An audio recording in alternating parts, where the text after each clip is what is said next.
even though today might be a bit more difficult to be excellent on, considering the news that Neil Peart has passed away.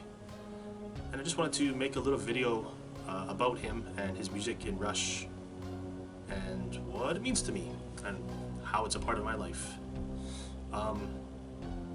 So I'm not a drummer.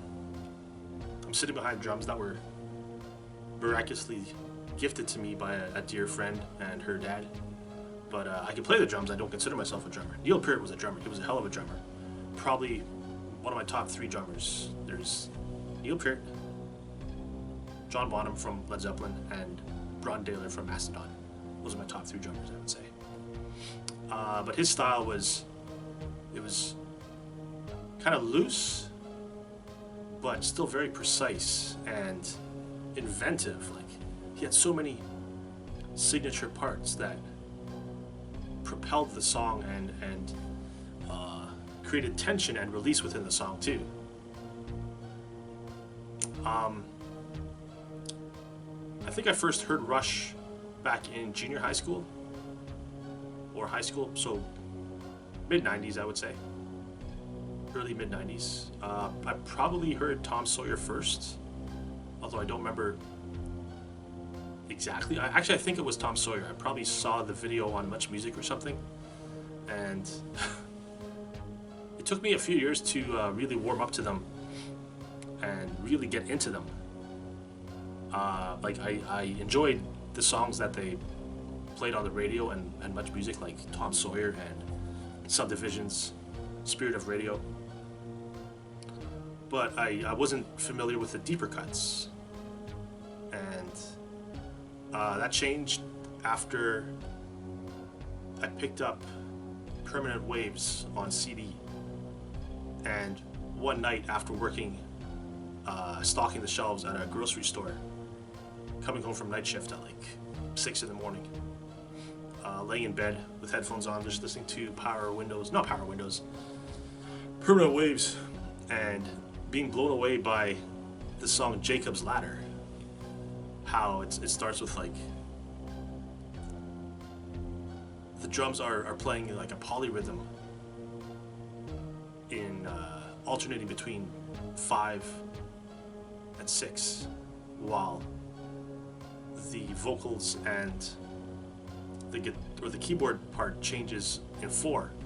So it really creates this really cool tension that I've been looking for more of in music. That it's hard to find. His part in Xanadu, there's one particular drum fill where it's like a descending guitar bass line, do do do do do do do do do do do do do, and he's playing these fills. It sounds so so modern, like it could be a modern metal song, but it's not. It's like a prog heavy rock song from the 70s. And that's the thing about Neil Peart and Rush, is that they may not be heavy metal, but they influenced so many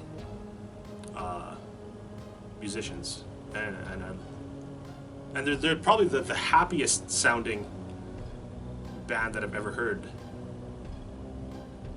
and it made it seem okay to be not a jock or a lawyer. It made it okay to be like a nerd and an intellectual, and it made you connect with them and identify with them, because they were they were too. They were us. We are them. So a few years ago, I read through this book, Ghost Rider Travels on the Healing Road, written by Neil. I read it about 5 or 7 years ago. I think I finished it pretty quickly, within a few weeks, relatively quickly. It's basically a road trip journal detailing his road trip on a motorcycle around North America after his wife and daughter died within a year of each other from a car accident and cancer. and it's a really touching just account of what he was going through and his healing process with that. And because I heard that Neil and his way of writing lyrics was influenced by an author named Ayn Rand, so that influenced me to buy this book called Atlas Shrugged, which I'm going to read this year, finally. I just finished 1984 a few days ago. I'm reading through Animal Farm right now, and after I'm done Animal Farm, I want to finish this one, Atlas Shrugged.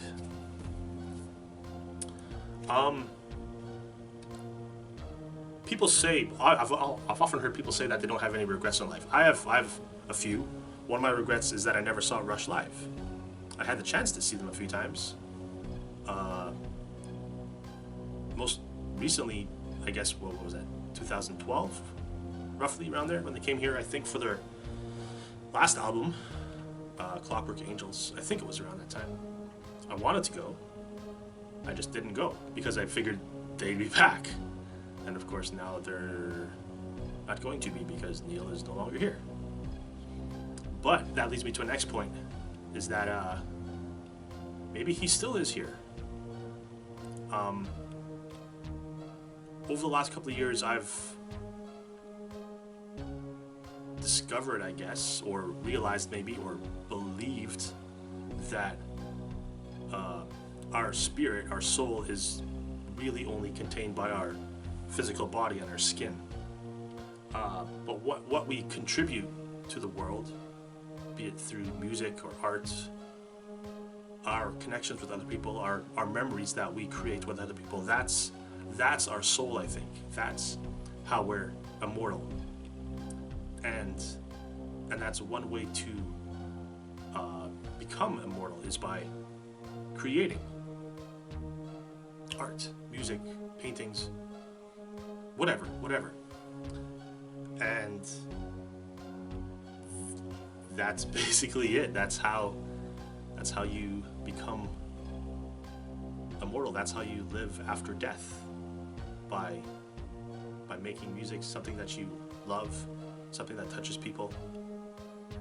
And that's all I got to say about that. Rest in peace, Neil Peart. Thanks for watching.